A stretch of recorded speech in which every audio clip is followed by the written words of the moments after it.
ಆದ್ದರಿಂದ ಅವರು ಕೇಂದ್ರ ಮಂತ್ರಿಯಾಗಿದ್ದಾಗ ನನ್ನನ್ನು ಈ ಪಕ್ಷಕ್ಕೆ ಬರಮಾಡಿಕೊಂಡು ನನ್ನನ್ನು ಈ ಸಂಘದ ಅಧ್ಯಕ್ಷರು ನನಗೆ ಯಾವ ರೀತಿ ಇದ್ದರು ಅಂದರೆ, ಅಧಿಕಾರ ತಗೊಂಡಾಗ ನಾವಿಬ್ಬರು ಒಂದೇ ಸಾರಿ ಈ ಸಂಘದ ಅಧಿಕಾರ ತಗೊಂಡಾಗ ಮಹಾಲಕ್ಷ್ಮೀಪುರಂನಲ್ಲಿ ಒಂದು ಸ್ಥಳ ಹಿಂದಿನವರು ಮಾಡಿ ಬಿಟ್ಟೋಗಿದ್ರು. ಐಎಎಸ್ ಅಧಿಕಾರಿ ಶ್ರೀ ಗಂಗಾಧರಪ್ಪ ಅವರು ನಡೆದು ಬಂದ ದಾರಿ, ಪ್ರತಿಭಾವಂತ ಸಂಸದೀಯ ಪಟು ಗಂಗಾ ಭೋಗಿ, ಹೀಗೆ ಹತ್ತಾರು ಪುಸ್ತಕಗಳನ್ನ ಕನ್ನಡ ನಾಡಿನ ಓದುಗರ ಕೈಗೆತ್ತಿದ್ದ ಡಾಕ್ಟರ್ ಚೌಡಯ್ಯ ಅವರು ಇತ್ತು 4 ವಿಶೇಷ ಕೃತಿಗಳನ್ನ ತಮ್ಮ ಕೈಗೆತ್ತಿದ್ದಾರೆ. ಪುಸ್ತಕಗಳನ್ನ ಓದುವ ಮುಖೇನ ಜ್ಞಾನಾಭಿವೃದ್ಧಿಯನ್ನು ನಾವೆಲ್ಲರೂ ಕೂಡ ವೃದ್ಧಿಸಿಕೊಳ್ಳೋಣ. ಸಪ್ತ ಸಾಗರದಾಚೆ ಇಟ್ಟ ಹೆಜ್ಜೆ ದಿಟ್ಟ ನಿಲುವು ಕೊಟ್ಟಿದ್ದಾರೆ. ಅದೆಲ್ಲವನ್ನ ನಾವು ಅಲ್ಲಿ ನೋಡುವಂತಹ ಒಂದು ಶೋಷಿತ ಸಮುದಾಯಗಳಲ್ಲಿ ಒಂದು ಕ್ರಾಂತಿಯನ್ನು ಮಾಡ್ತಾ ಇದ್ದಾರೆ. ಅದು ಅಕ್ಷರ ಕ್ರಾಂತಿ.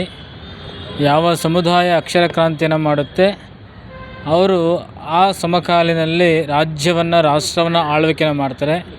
ಭವಿಷ್ಯದ ದೃಷ್ಟಿಯಿಂದ ಸಮುದಾಯದ ಯುವಕರಿಗೆ, ವಿದ್ಯಾರ್ಥಿಗಳಿಗೆ ಶಿಕ್ಷಣದಿಂದ ಸದೃಢ ಸಮಾಜವನ್ನು, ಕುಟುಂಬವನ್ನು ಕಟ್ಟಿಕೊಳ್ಳಿಕ್ಕೆ ಉತ್ತೇಜನವನ್ನು ನೀಡುವ ಸಂದರ್ಭದಲ್ಲಿ ಬೋವಿ ಸಮುದಾಯದ ಪ್ರತಿಭಾ ಪುರಸ್ಕಾರವನ್ನು ಎಸ್.ಎಲ್. ಗಂಗಾಧರಪ್ಪ ನಿವೃತ್ತ IAS ಅಧಿಕಾರಿಗಳ 80ನೇ ಜನ್ಮ ವರ್ಧಂತಿ ದಿನೋತ್ಸವ ನಡೀತಾ ಇದೆ.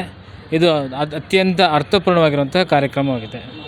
ಪ್ರತಿಭಾ ಪುರಸ್ಕಾರ ಕೂಡ ಮಾಡ್ತಿದ್ದಾರೆ, ಅದು ನಡೀತು. Okay sir, thank you. ಈಗ ವೆಂಕಟೇಶ್, ಬೆಂಗಳೂರು.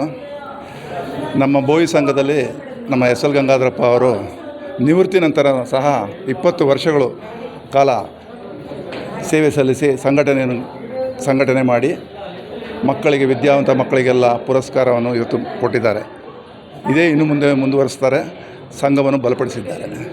ತುಂಬ ವರ್ಷದಿಂದ ಕೂಡ ಪ್ರತಿಭಾ ಪುರಸ್ಕಾರ 8 ವರ್ಷದಿಂದ ಮಾಡ್ತಾ ಬರ್ತಾ ಇದ್ದಾರೆ. ಇದು 8ನೇ ವರ್ಷ. ರಾಜ್ಯದ ಎಲ್ಲ ಬೇರೆ ಕಡೆಯಿಂದ ಕೂಡ ಮಕ್ಕಳು ಬಂದಿದ್ದಾರೆ. ಹೌದು, ಇದು ಬರೀ ಬೆಂಗಳೂರಿಗೆ ಕೊಟ್ಟರೆ 90% 95% ಆಗ್ಬಿಡುತ್ತೆ. ಅದಕ್ಕೆ ಜಿಲ್ಲಾವಾರು ಮಾಡಿ ಆ ಜಿಲ್ಲೆಯಿಂದ ಎಲ್ಲರಿಗೂ ಕರೆಸಿ ಮಾಡಿದ್ದಾರೆ. ನಮ್ಮ ಹೆಸರು ಹೇಳಿ ಸರ್. ವೆಂಕಟೇಶ್, ಏನಾಗಿದೆ? ಮಾಜಿ ಸೈನಿಕರು, ಕರ್ನಾಟಕ ರಾಜ್ಯ ಕೃಷಿ ಮಾರಾಟ ಮಂಡಳಿ ನಮ್ಮ ನಿರ್ದೇಶಕರಾಗಿದ್ದರು. ಇವಾಗ ಹ್ಯೂಮನ್ ರೈಟ್ಸಲ್ಲಿ ಜಾಯಿಂಟ್ ಸೆಕ್ರೆಟರಿ ಕರ್ನಾಟಕಕ್ಕೆ ಆಗಿದ್ದೀನಿ.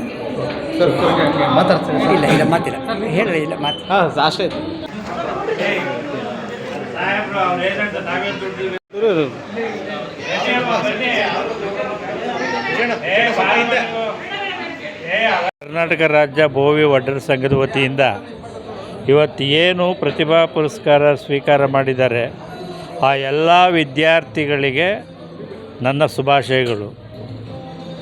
ಪ್ರತಿ ವರ್ಷ ಸುಮಾರು 8 ವರ್ಷಗಳಿಂದ ಈ ಪ್ರತಿಭಾನ್ವಿತ ವಿದ್ಯಾರ್ಥಿಗಳಿಗೆ 15,000 ಪ್ರಥಮ ಬಹುಮಾನ, 10,000 ಎರಡನೇ ಬಹುಮಾನ, 8,000 ತೃತೀಯ ಬಹುಮಾನ ಇಡೀ ರಾಜ್ಯಾದ್ಯಂತ ಕೊಡ್ತಾ ಬಂದಿದ್ದೇವೆ. ಈ ಕಾರ್ಯಕ್ರಮವನ್ನು ಪ್ರತಿ ಹಿಂದುಳಿದ ಜಿಲ್ಲೆಯಲ್ಲಿ ಮಾಡ್ತಾ ಬಂದಿದ್ದೇವೆ. ಈ ವರ್ಷ ನಾವು ಬೆಂಗಳೂರಿನಲ್ಲಿ ಮಾಡಿದ್ದೇವೆ. ಮತ್ತು ಈ ಹಣವನ್ನು ನಮ್ಮ ಸಂಘದಿಂದ ನಾವು ಭರಿಸ್ತಿದ್ದೇವೆ. ಯಾರದೇ ದೇಣಿಗೆ ಆಗಲಿ ಅಥವಾ ಬೇರೊಬ್ಬರಿಂದ ನಾವು ಪಡೆದು ಈ ಕಾರ್ಯಕ್ರಮವನ್ನು ನಡೆಸ್ತಾ ಇಲ್ಲ. ಪ್ರತಿ ವರ್ಷ 50 ಲಕ್ಷ ರೂಪಾಯಿ ಈ ಒಂದು ಪ್ರತಿಭಾ ಪುರಸ್ಕಾರಕ್ಕೆ ನಾವು ಖರ್ಚು ಮಾಡ್ತಾಯಿದ್ದೇವೆ. ಮತ್ತು ಇನ್ನೊಂದು ಏನಂದರೆ, ವಿಶೇಷವಾಗಿ ನಾವು ಹಿಂದುಳಿದ ಜಿಲ್ಲೆ, ಆರ್ಥಿಕವಾಗಿ, ಶೈಕ್ಷಣಿಕವಾಗಿ, ಸಾಮಾಜಿಕವಾಗಿ ಹಿಂದುಳಿದಿರ್ತಕ್ಕಂಥ ಉತ್ತರ ಕರ್ನಾಟಕದಲ್ಲಿ ಈ ಕಾರ್ಯಕ್ರಮವನ್ನು ಹೆಚ್ಚಾಗಿ ಮಾಡ್ತಾ ಆ ಭಾಗದಲ್ಲಿರ್ತಕ್ಕಂಥ ಬಡಬೋವಿ ಜನಾಂಗವನ್ನು ಎಚ್ಚರಿಸ್ತಾ ಇದ್ದೇವೆ. ಶೈಕ್ಷಣಿಕವಾಗಿ, ಆರ್ಥಿಕವಾಗಿ ನೀವು ಮುಂದೆ ಬನ್ನಿ.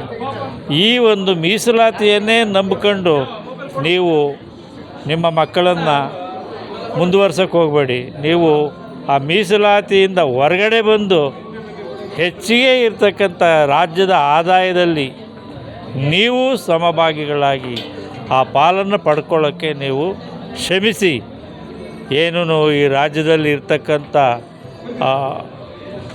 ಇಂಜಿನಿಯರಿಂಗು, ಮೆಡಿಕಲ್ಲು, ಇತರೆ ಎಲ್ಲ ಕೋರ್ಸ್ಗಳನ್ನು ಪಡ್ಕೊಂಡು ಉನ್ನತ ಹುದ್ದೆಗಳಿಗೆ ಹೋಗೋದು ಅಲ್ಲದೆ ವಿದೇಶಿ ಶಿಕ್ಷಣವನ್ನು ಪಡೆದು ನಿಮ್ಮ ಆರ್ಥಿಕ ಸೌಲಭ್ಯಗಳನ್ನು ಪಡ್ಕೊಳ್ಳಿ ಅಂತ ನಮ್ಮ ವಿಶೇಷವಾದಂಥ ಮನವಿ.